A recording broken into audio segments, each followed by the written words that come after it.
Good morning, everyone. From the Boston University Institute for Sustainable Energy. I'm Peter Fox-Penner, the director of the Institute, and it's my pleasure to introduce today's program. Let me just take 1 minute to introduce the Institute for Sustainable Energy. We are a university-wide think and do tank at Boston University. We do interdisciplinary research, policy analysis, and impact-focused research, sometimes called translational research, focusing on practitioners and stakeholders. And we do it in 4 core areas. Sustainable cities, we've done the carbon-free Boston plan for 2050, new mobility methods, primarily electric transportation. We look at the utility of the future and the decarbonization of the electric power grid. And finally, we look at sustainable water management and the energy water nexus. We have lots and lots of research and engagement on our website at bu.edu/ISE. There's our leadership team. You can see our great visages there. And I won't go through them in any detail in the interest of getting us to our conversation. But it's a wonderful team, and it's my privilege to lead them and all the great folks at the ISE staff and fellows. And we have 60 affiliated faculty members across BU. So here's our agenda. We're going to hear some opening remarks from Lawrence Jones in just a moment. Then Richard Stubbe, an ISE Senior Fellow, and Edem Adukonu, a graduating Questrom MBA student and one of the primary researchers on this, will also offer some remarks and findings, and then we'll have Q&A moderated by Lawrence. So without further ado, let me introduce today's moderator. We're really excited to have him fulfill this function for us. Dr. Lawrence Jones is an award-winning industry thought leader, author, and practitioner. He now serves as Vice President of International Programs at the Edison Electric Institute. And for those of you who don't know, that is the highly respected association of all of the electric utilities in the United States. And under Lawrence's leadership, it also has now an international membership of more than 70 companies in 90 countries. Prior to this, he was North American Vice President for Utility, Innovation, and Infrastructure at Alstom Grid, a company many of you would know. He is on a number of advisory councils and boards, including Clean Energy Ministerial, many of you will know, and the Millennium Challenge Corporation. He's recognized as one of the most influential leaders in Africa's power and industry sector. And most of all, we are proud to say that he is the most recent addition to our cadre of senior fellows, distinguished senior fellows at the Institute for Sustainable Energy. And this is his first official duty as a senior fellow. We couldn't be more pleased about that. So with that, Lawrence, I'd like to turn the program over to you, say thank you and good morning, and I look forward to the conversation. Thank you, Peter. Good morning, everybody. And as Peter said, this is for me an honor, also a bit of a pressure because this is my first task as a senior fellow at the Institute. So this is sort of my debut, and hopefully it will go well. But I'm sure it will go well because the 2 speakers who will be presenting here, Richard Stubbe and Edem Adukonu, will certainly do a good job in making sure that this is a success. So first of all, just to set the context here, I think the report and the results we're going to be hearing about today couldn't become at a more important time. I think we have for decades been addressing the issue of how do you bring power, electricity to Africa in a way that is both financially but also environmentally sustainable. We've had many attempts across the continent. We've seen many attempts by NGOs, we've seen many attempts by multilateral organizations and governments alike to try and address this issue. Now, a bit of background myself, I was born in Liberia, West Africa. I grew up there. My father worked with the utility. And so for most of my life, I have been around the African utility sector. I've seen it go through all kinds of evolution, so to speak. And unfortunately, despite the number of years and time and investments that have been put to the sector, we still have today over 600 million people who lack access to electricity across Africa. And so the challenge facing the continent in terms of access and making sure it's something that is provided across the board is one that we continue to struggle with. And I think a report and the work that has been done by Richard and Edem is one that I think many of us, as I have looked at the report, see a bit of a new approach to how we may want to start thinking about things where you balance financial viability with environmental stewardship. I think is extremely important. Now, when you write these kinds of reports, you obviously cannot foresee the future in front of you. You can try your best to speculate. And I think they did a good job. But what neither they nor I nor anyone on this call could have anticipated is that we will today be experiencing perhaps the greatest challenge facing our planet besides the issue on climate change is this global pandemic that has been spreading across the globe. And so as we begin to talk about the issue of electricity in Africa, unfortunately, it has to today be brought in the context of the global pandemic and what are the challenges we see? What are the opportunities we will have to take advantage of in the midst of this pandemic? But then I perhaps think most importantly, how do we start thinking about what comes next? What comes next after the pandemic?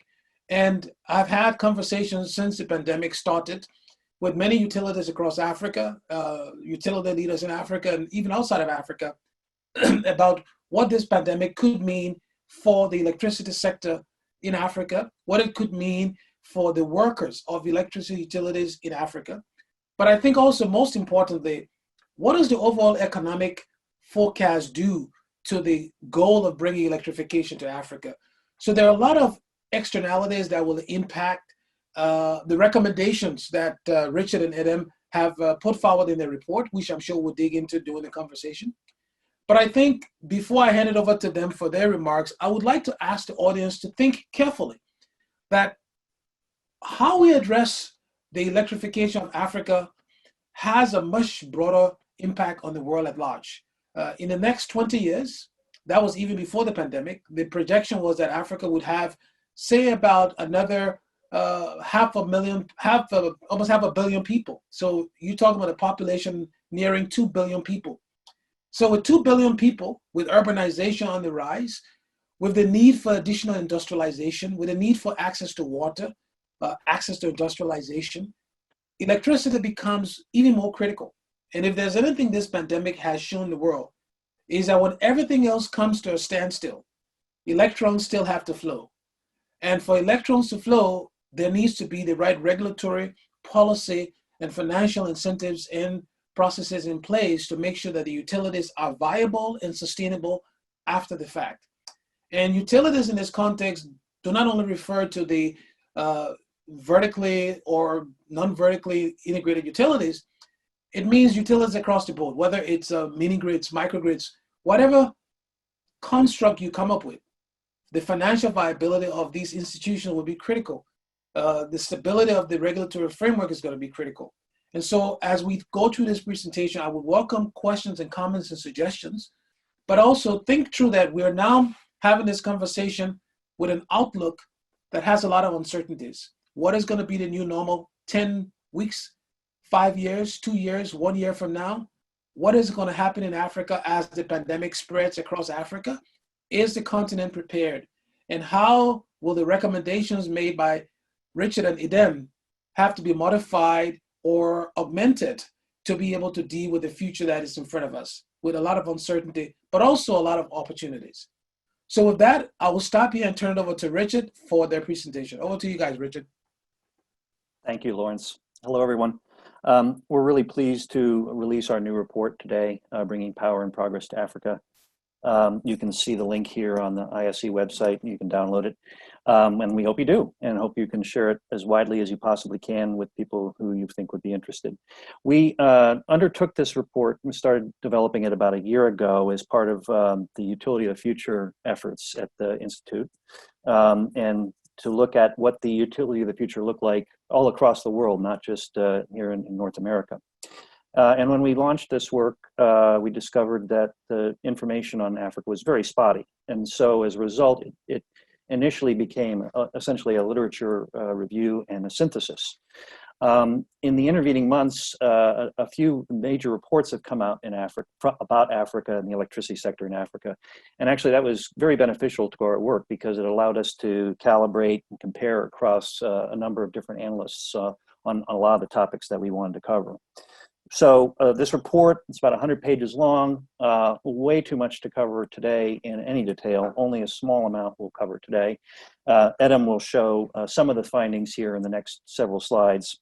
And then after Edem gives his remarks summarizing a few of the more pithy or insightful, we hope, pieces of information, I'll come back for some conclusions, including to Lawrence's point, some speculations and initial thoughts on what COVID-19 will imply for the African electricity sector in both the near and longer term.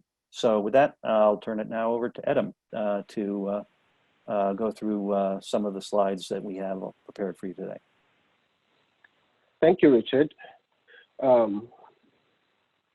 I grew up one of the 700 million fortunate Africans with access to electricity. Even then, in Ghana, I've experienced my fair share of blackouts, which are not very uncommon. About 600 million other Africans have no access to electricity services. Well, the distribution of people with access is not uniform, with higher access rates seen in North Africa, which is almost 100%, and South Africa, and the lowest access rates within the regions of Central Africa. Of course, countries are spurring ahead towards universal access by 2030, as we can see, under stated policies. But by 2030, others may still range between 20 to 60% access rates under business as usual scenarios. These staggering figures are even more profound when you think about the population growth rate, which Lawrence mentioned earlier, and other mega trends like rapid urbanization and higher than global average economic growth rates. Indeed, access to electricity is essential to achieving the economic prosperity we all want. This is evident when you compare per capita GDP to electrification rates across the globe. You notice here that true economic takeoff happens when you exceed about 95% electrification rates. But what does access really mean? According to the IEA, using a couple of gadgets that run on a few watts for about 4 hours a day qualifies as tier 1 access. However, if you really want to start participating in the modern economy, you need at least tier 3 level of access. This raises a lot of eyebrows when you think about the reported access rates and how they actually translate to the quality of life on the continent. So what then is the way forward? Well, unfortunately, there is not nearly enough to build upon, particularly in the transmission network. Transmission seems to be balkanized among 54 nations on the continent with very limited cross-border interconnections and trade. Well, as you can see here, there's more activity in the north and southern regions of the continent, but we don't see much happening in the rest of the continent.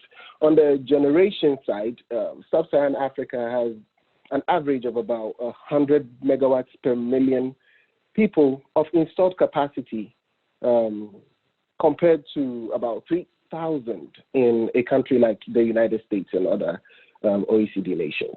And these figures are not evenly distributed across the country and also between rural and urban areas. Again, we see South Africa standing out, accounting for about a third of all generation capacity on the continent, and the North African countries accounting for almost a half of it. And the remaining fifth of generation capacity is shared among the 48 other African countries in sub-Saharan Africa. This huge gap, would require huge investments to bridge in the order of about $30 to $50 billion per year to achieve universal access to electricity by 2030 to minimum levels like tier 1. To reach for higher tiers of universal access, we are looking at about $100 billion per year and beyond. Since we currently barely hit the $20 billion mark, we need to start seeing a paradigm shift in infrastructure investments in the African energy industry. So how should we invest this capital? Fortunately, a good share of projected additions to power generation are renewable, and natural gas makes up the larger chunk of new planned fossil additions. This is on a backdrop of about 80% of the continental energy mix being fossil, dominated by coal at 40%, mostly found in South Africa, and then natural gas at 30%, which is also very predominant in North Africa, and then there's oil. Well, so far, Africa has contributed only 3% of total global CO2 emissions. But should the historic 4% annual growth in emissions continue, we would definitely exceed the global carbon budget and have a bigger problem than we have on our hands currently. The good news is Africa is heavily endowed with the renewable energy resources for a carbon-free growth. The downside, however, is that the locations where these resources are richest do not always coincide with the locations of dense populations. Take the Sahara, for instance. As you can see, it seems to be richest in solar irradiation and wind speed distribution. However, there's barely anyone living on those huge swaths of land. This creates the imperative for a sort of pan-African electricity transmission grid. The African Development Bank has been working with the PIDA Continental Grid Plan this recent decade, and we are seeing more ambitious plans from GEDCO in a very early stage of development. But that's going to most economic viably serve the needs of the urban centers and the industrial centers. However, on the other side of the spectrum, we have almost about a half of Africans living in widely dispersed rural regions. And in those places, we are seeing that distributed energy resources are playing increased roles in approaching universal access. What we are most likely to see happen over the next few years is the simultaneous development of grid and standalone solutions, which over the period would start getting interconnected as they grow into a sort of a grid of grids network. It's very interesting to notice that there's a dense concentration of mini-grid solutions within the Central African region, especially in the Congo. Distributed resources are modular and can be deployed in incremental doses with minimized risk profiles. This becomes very important when you consider that the perceived risk profiles of the various African nations in the eyes of international infrastructure investors vary vastly from country to country. The most favorable destinations are found in the upper right quadrant of this chart, and the less attractive markets in the lower left quadrant. It is very important to recognize the indispensable role of the national governments in the industry, since they happen to own most of the utility companies. And as you can see here, most often artificially sets the tariffs, the electricity tariffs, below cost to recovery. This is done for various reasons. Sometimes it is for political favor, and sometimes also to be sort of a stimulus for economic activities for the citizens of the country. It would be very prudent for any private participants or international energy investment firms to build local partnerships within individual nations and then grow steadily from there to other nations, instead of viewing the African market as a unified whole in terms of the electricity industry. On that note, I would end my section of this presentation with a fun fact about Africa. Did you know that there are over 2,000 languages spoken on the African continent? This is very incredible. This shows the kind of diversity that we see on the continent. There are 54 sovereign nations on the continent, and even within national borders, you see huge disparities between communities that are more defined by their culture, their language, and their way of life than actual lines on the map. This is a thing that should be properly navigated by any participants in the African energy industry to better create the kind of impact that we want to see done. Let's turn to Richard again for the conclusions and recommendations of our study. Thank you, Adam. And I don't think that your last set of comments, the fun facts that you mentioned, can be overemphasized enough. Africa is an enormous continent, far bigger than North America. And when we sit here in the United States, we tend to think of North America as being relatively monolithic. And Africa is quite the reverse. In 54 countries, 2,000 languages.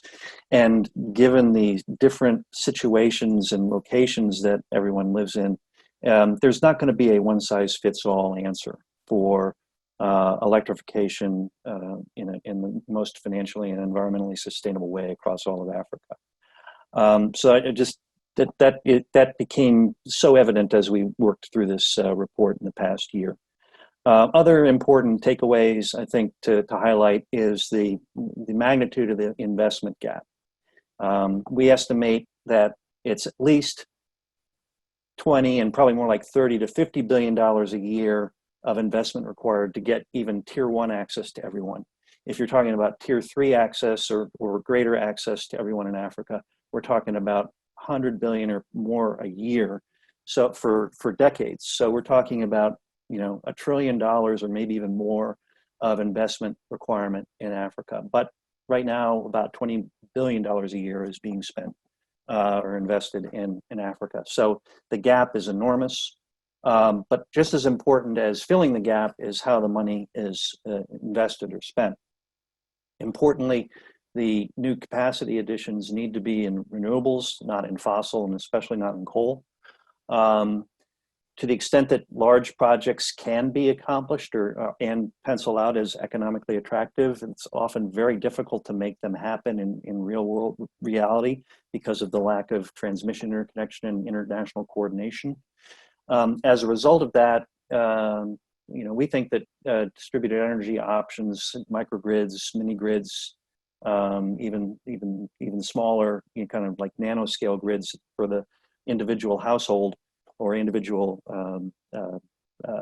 customer is going to be an increasingly viable option in a lot of circumstances. And it also has the benefit of being one of the least risky ways to deploy capital in a continent where there are so many risks to be navigated. Lastly, the bottom point is, because it's such a diverse country, there's no one continent, there's no one-size-fits-all approach. It's important to find a good local partner if you want to have impact. There's so much opportunity across the continent, at least on paper. What you need to find is some place and some set of organizations, institutions, and individuals with whom you can partner and have true impact. And then work with them to develop the data that you need, because this data, generally speaking, is quite poor, to make good analysis and invest on investment opportunities and on operations and to execute effectively. So that's the summary of the conclusions of some of the main conclusions from the report. Now, reverting back to Lawrence's point about, well, now the world has changed so much in the past month or two with COVID. What does that overlaying that issue on top of our findings, what does it mean? Well, I think you need to look at it in two time horizons. There's a near-term set of issues and a longer-term set of issues. This report was developed with a long-term perspective in mind, looking out 20, 30 years. How can Africa get electrified in the most environmentally and financially sustainable manner? On a long-term basis, the implications of COVID are really uncertain. The one area that we think is worth the most additional reflection upon and discussion of is, can the role of the utility in Africa change from what it is today? Right now, it's essentially, in most countries, it's essentially an arm of the government. The governments, in many of these countries are not particularly effective. Given the nature of this, how much the social safety net is going to be stressed with COVID, does this represent an opportunity for the utilities to achieve a bigger and more pervasive positive role in society in these countries? Conversely, in the near term, as is the case here and everywhere, the number one issue is the public health issue, the health crisis. How do you prevent the spread of sickness, and particularly obviously in a continent where there's limited economic resources, and a healthcare system is often not good. So the number one priority, obviously, is healthcare. But then beyond that, relating to electricity supply, the utilities themselves are facing huge both operational and financial challenges in the near term. And I know in talking with Lawrence last week and preparing for this call, his work at EEI, he is doing a lot of work on this area. And so rather than me opine about it, it might be useful for him to jump in and offer. So with that, it's 11:30 Eastern time in the US. We got about a half hour left, as much as a half hour left for Q&A. And so I think I'd like to turn it back over to Lawrence to facilitate a broader discussion. Thank you so much. I think you guys have done an excellent job in setting the scene, and we have a lot of questions coming in, as you would imagine. And so I think let's start with perhaps the obvious one that always comes up in the context of Africa, and that's the issue of institutional framework, right? So can you comment on the African institutional framework based on your study, the ones that are weak, and the impact those institutional frameworks are having on the ability to bring more investments to the continent? So just a little bit about the institutional frameworks based on your observation. Sure, I'll make a first set of comments, and then Edem, if you want to add any, feel free to pitch in. Obviously, in the space of 20 minutes, we could only give you a taste of what we prepared in this report. In the report, there's a couple pages or sections on the risk factors associated with making investments in Africa. And different countries have different risk profiles than others, largely related to the strength of the institutions that which is pretty widely variable in the across the continent. We refrained from opining too directly on which ones were best or which ones were worst, in part because it's very difficult from outside in to give them varying shades of gray on their grading.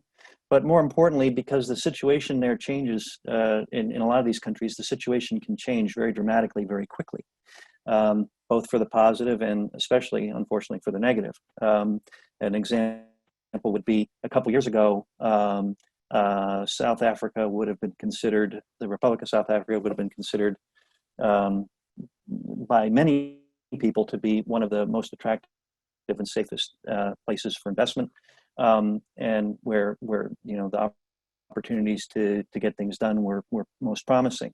The situation there has significantly changed to the negative in the past couple of years. So on the other hand, we've seen a few countries where they don't get a lot of attention, but the stability of the governments are pretty good. The quality of the legal system and the lack of tribal conflict is pretty good, and therefore that makes it more conducive to attracting capital. So there's not a blanket answer to the question. We felt the best conclusion that we could make in good conscience was the one I touched upon for a minute or so, which is there is such a wide diversity and range of stakeholders in Africa. The scarce resource is finding the ones that are really good to work with, that have, good skill, are not corrupt, that are eager to work, that may have good access to capital and good risk profiles themselves, and then work with them. There are literally thousands of institutions and organizations you could consider working with in Africa, and they range all over the map, from large ones to small ones, and good ones to bad ones. So to kind of identify which ones are good and which ones are not so good is, I think, an early step in any activity that one might want to undertake to try and make progress in Africa. Don't know if it completely answered the question. No, it does. It does. It kind of set the stage for the follow-up question, and you're absolutely right. I mean, the institutional framework issue is one that we keep coming back to. And so we'll park at that for a second and see if we can come back to it, because there are a couple of other questions I want us to jump into here. So one of the slides in your conclusion, one of the bullets talk about the $1 trillion necessary for investments. And so one of the questions that have been coming up a lot is, and this is not something you can answer from your report, you may just have to, just provide your thoughts on, and based on your experience, can industrialization or can electrification, with that amount of investment needed, occur without industrialization? And I bring this up because in my work over the last couple of years, a lot of people keep saying, well, we need to have several hundred gigawatts of electricity. But I always ask the question, who's going to consume it? Because if it's just residential consumption, it makes no sense. So can you just talk a little bit about industrialization as an important part of this equation? Because without industrialization, you're not going to get $1 trillion of investment. So how do you reconcile the two, electrification and industrialization? Can you talk a little bit about that? Sure. I'll start, and Edison, if you want to add, please join in. I think there are three ways of thinking about the financing and the financeability of up to or more than $1 trillion of capital investment in African electricity infrastructure. Industrialization is certainly one of the three pockets. So there are differently, regions and operations across and through Africa that do require power, and require more power and higher quality power than they're getting now. And they can not only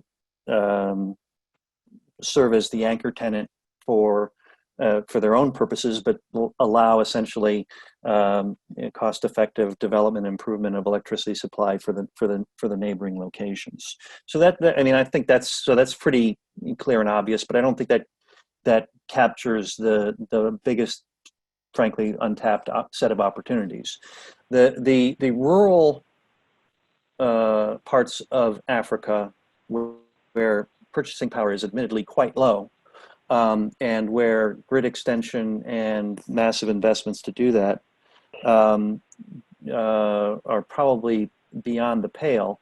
The DER-based mini grids and microgrids are often based on a pay-as-you-go financing structure. And so they are in many ways, even though small scale, more financially viable than attracting the capital for the big mega projects for the cities.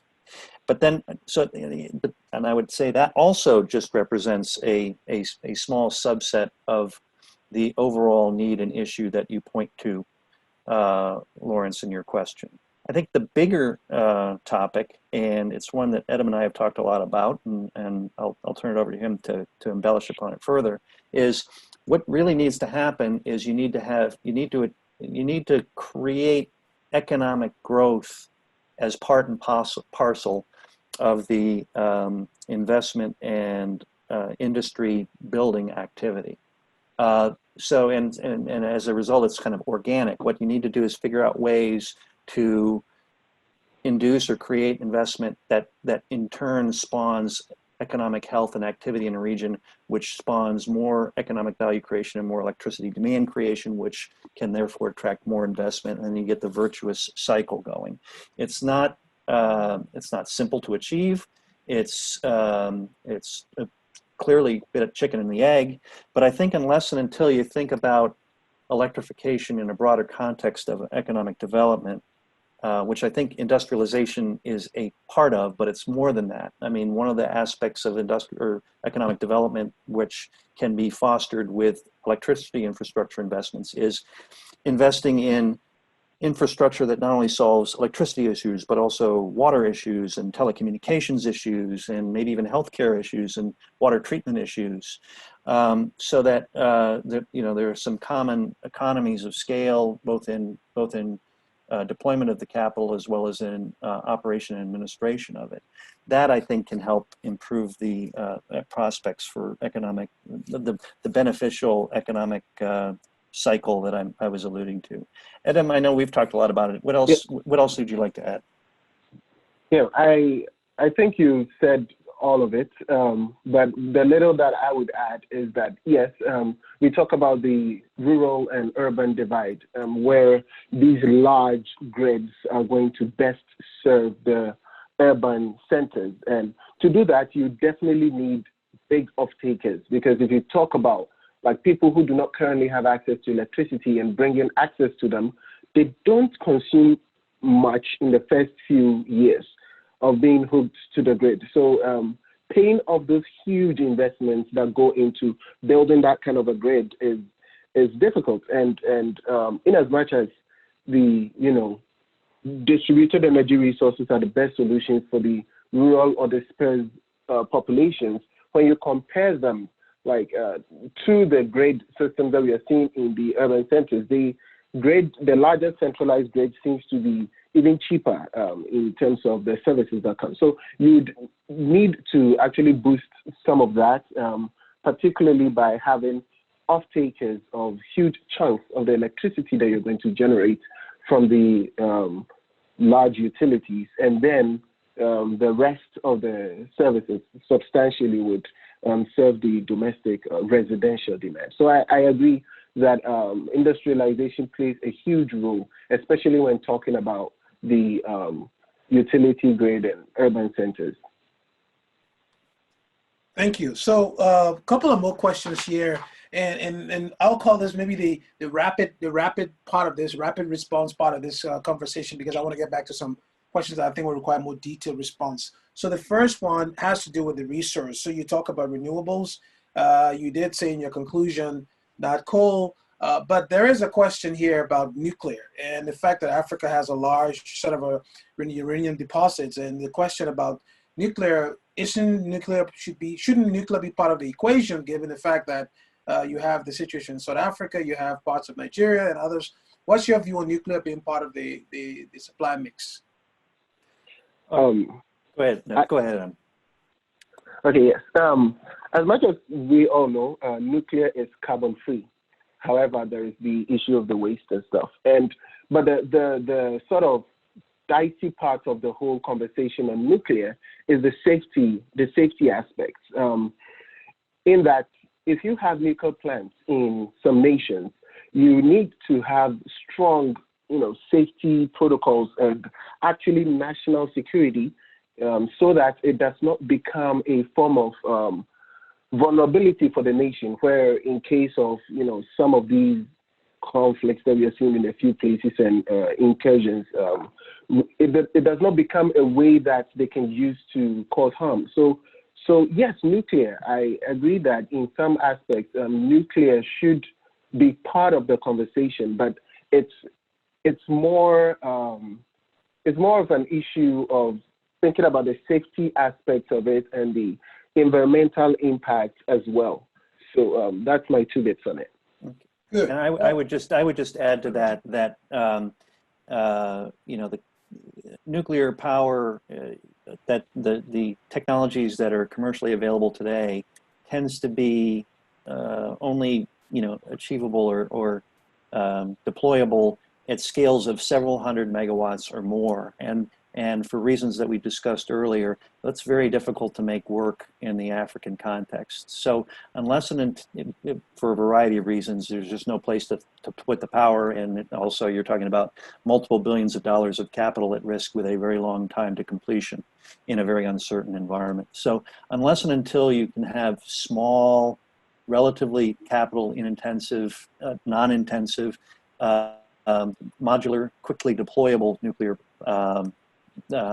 power modules in the 20 to 50 megawatt range, I think nuclear is not really a very viable or attractive options for a whole host of reasons, in addition to the ones that Etta mentioned for Africa. Yeah, well, the good thing is innovation is moving forward, and as we speak, there are a lot of companies, for example, Ontario Power Generation in Canada, who's sort of working on small modular reactor, and so I think the prospects should still be kept on the table, especially as innovation is moving forward the next couple of years. So one of the things we've been doing is, in this conversation, we've talked a lot about, we're talking about policy or the framework to be put in place, the institutional framework. We've talked about the investments. I want to come back and talk a little bit about the utility, the role of the utility in this picture, because it's going to be key, right?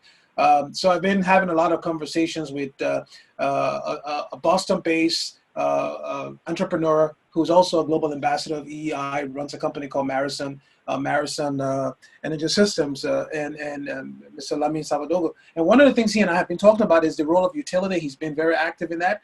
So how do we get utilities in Africa? And I have my own views, but I want to hear from you guys who did the study. What should we do to make sure that utilities are financially viable? How do we mitigate the political intervention in the work of the utility? And another question that have been bugging me and others is, what does the role of the utility, when does the role of the utility become understood across the country in terms of what the utility is supposed to do as opposed to what people expect it to do? Can you guys just briefly talk about those questions? Those are tough ones. Adam, I'll let you be the first recipient of incoming on this one. Okay, thank you, Richard. As we saw earlier, like most utility companies in Africa are owned by the governments. So there is no way to escape them when going to participate in the energy industry. So again, I think the role of the government and how to actually navigate it is to build strong partnerships and have a sort of clearly defined win-win scenarios in these investments into African electricity industry. Well, on the generation side, we happen to see more, more freedom for private investors to invest in this industry. But again, it's still going to be in a strong participation or strong partnership with the government. However, these sort of governmental navigation becomes smaller when you talk about the modular, distributed energy resources. Let me turn to Richard to hear, so we can hear you. Well, my response may be tangential, but I think it's an important and maybe even essential tangent to the answer to the question, which is it seems pretty evident that there is a strong disconnect in the mind of the average African consumer of electricity on how much it's worth and how much they're willing to pay for it for electricity.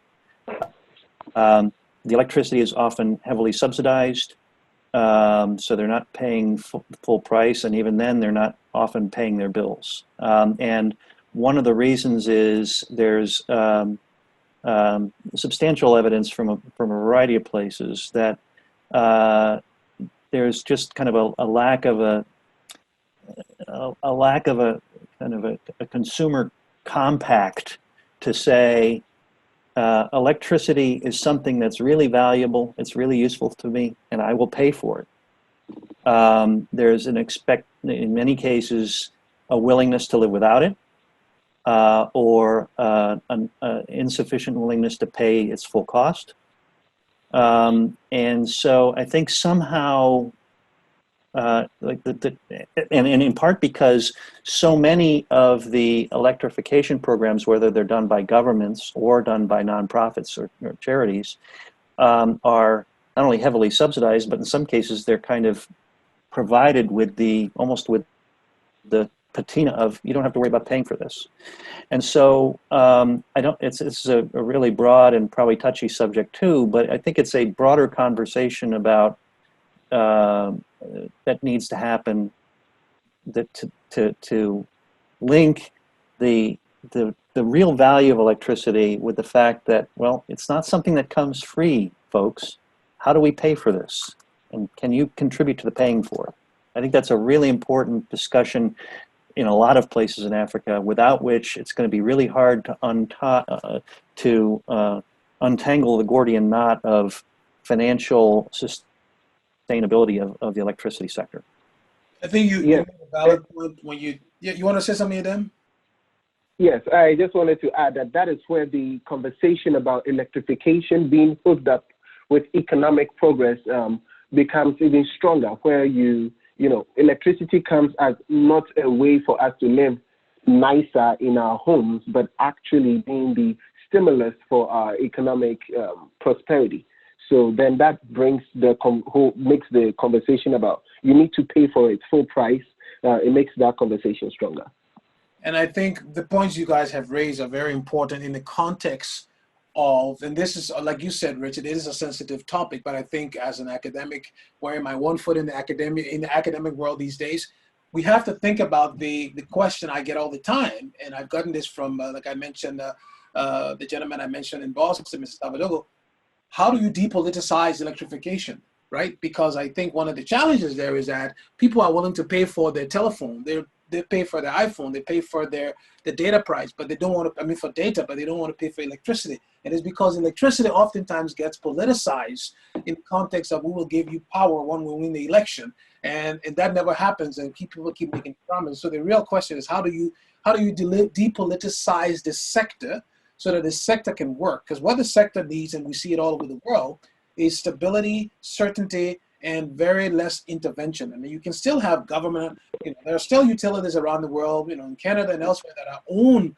by provincial governments, but they are left alone to do their job. And so the question is, how do you mitigate or minimize political intervention in the work of the utility sector?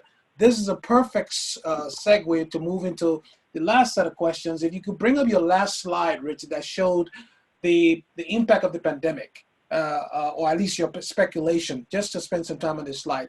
Because one of the things that is really concrete right now is we see the importance of electricity across the world.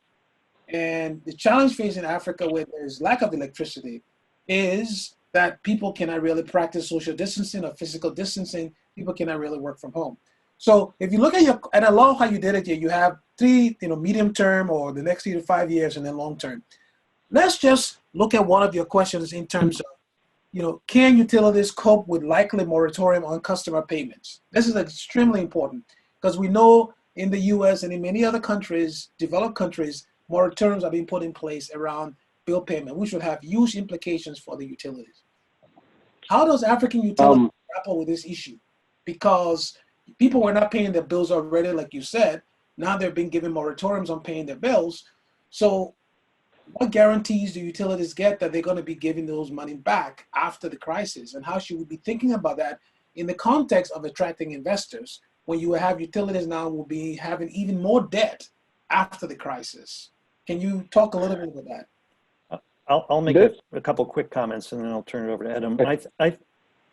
Even though it seems to be discussed almost solely in the context of distributed energy microgrids and things of that nature, I think the pay-as-you-go model is really proving itself to dramatically improve the relationship between the customer and the electricity provider, and also not only improve the relationship, but its financial sustainability. And I don't see any reason why that can't be. It's been, it's very commonplace now in small microgrid deployments, but I don't see any fundamental reason why that can't be a conversion or transition can't be made to make that the case also for the electricity supply in an urban area. So I don't know if that's the total answer, but it's certainly one way in which and maybe you can do it in a phased transitional way with varying slowly increasing prices over time so that people get accustomed to it if they are made aware of it in advance so they're not negatively surprised. That could be a useful path forward, although I'm certainly open to other suggestions. Adam, I'm sorry I interrupted you. Yes. Oh, yes, absolutely. You made a very salient point on that. And I think this links to even the previous conversation we were talking about paying for electricity. So I'm going to talk about Ghana, which I know more about because it's my home. About almost a decade ago, we transitioned from, post-paid electricity where you get your bill and you go pay, to the prepaid meters where you have to buy, credits or units onto your meters before your lights come on. And even now, the whole payment is being done through a mobile app and everything. So it's pretty seamless. So in that way, you do not have your lights on when you have not paid your bills. And even within this pandemic situation, our president announced that there should be no disconnections, and there's going to be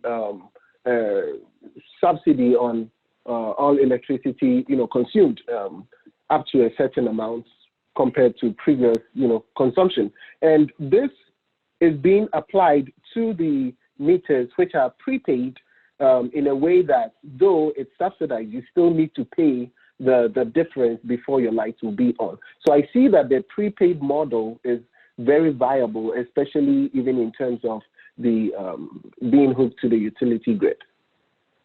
Thank you. So there are quite a few questions that we've not been able to cover, covering a whole range of issues about the need for greater collaboration between the World Bank and other multilateral agencies around the issue in Africa, the role of government, the role of cooking and other sort of infrastructure needs that are there, clean cooking as one of those things that have been addressed by a few people providing comments here, the issue around the building of electricity, transmission grids, distribution grids. These are all very important questions. Again, but like Peter said, I mean, we can't cover all of this in a short time here. So sorry we didn't get to all of the questions, but I do want to find a way to wrap this up with giving both Peter as well as Richard and Enem a chance to reflect on two things here, right?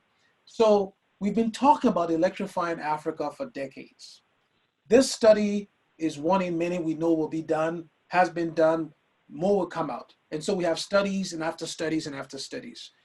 And so someone once said, how do we go from paper to power? Because again, lots of paper, which is great, but now we need a lot of power.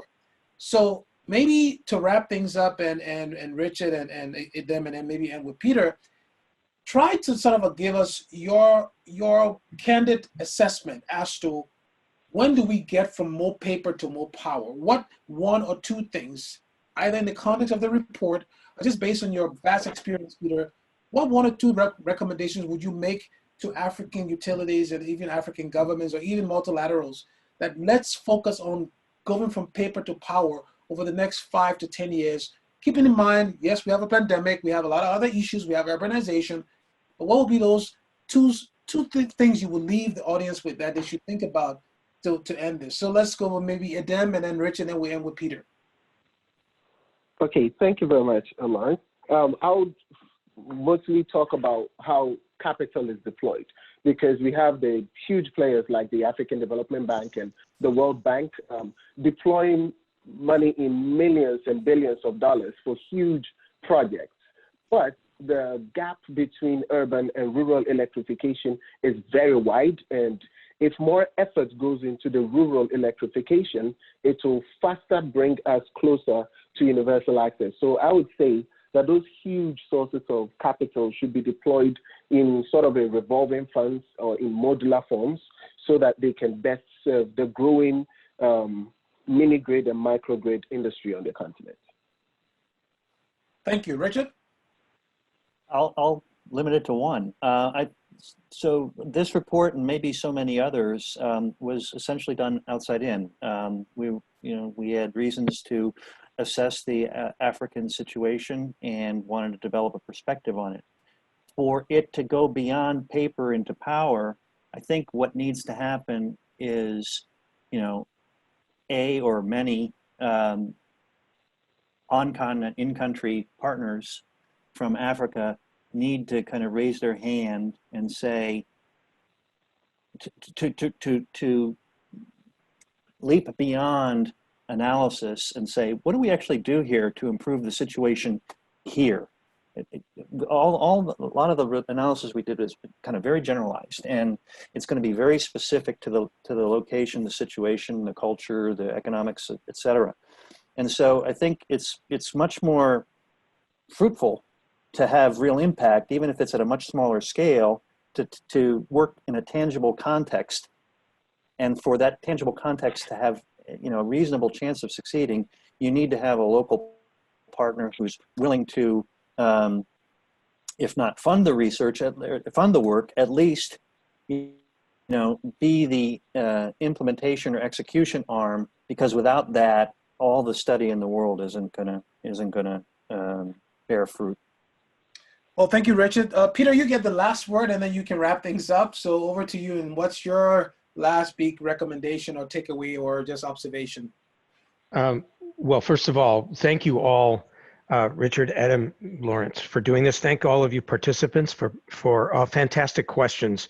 Well, I'm sorry we couldn't see you or hear you. Richard's indicated that we'll take everything in the chat that we couldn't have answered, and they will respond to all chat questions by email if it's possible, if they know where to reach you. And finally, the last word I'll just say is I think, first of all, I don't have much to add to what you guys have said. There are no magic bullets for this. There are very different circumstances, but I do think one thing that is changing, two things that are changing is, number one, the imperative of climate change is forcing us to think and act globally. It's one global commons, and we can't solve the climate change problem on one continent alone. That's impossible. So we have to help Africa and work with Africa, number one. And number two, I think capitalism is changing. We've all seen BlackRock's letter. We see that impact investing is now opening up new sources of capital that can go to Africa. We have to complement that with new skill transfer to make sure that the recipients of the capital and the local partners Richard's talking about have the resources to use it. And with that, I'll just end and thank you all. We'll adjourn for now. Thank you again, Lawrence, for moderating. Thank you all for participating, and we'll see you on the next ISE webinar, or please check our website, bu.edu/ISE.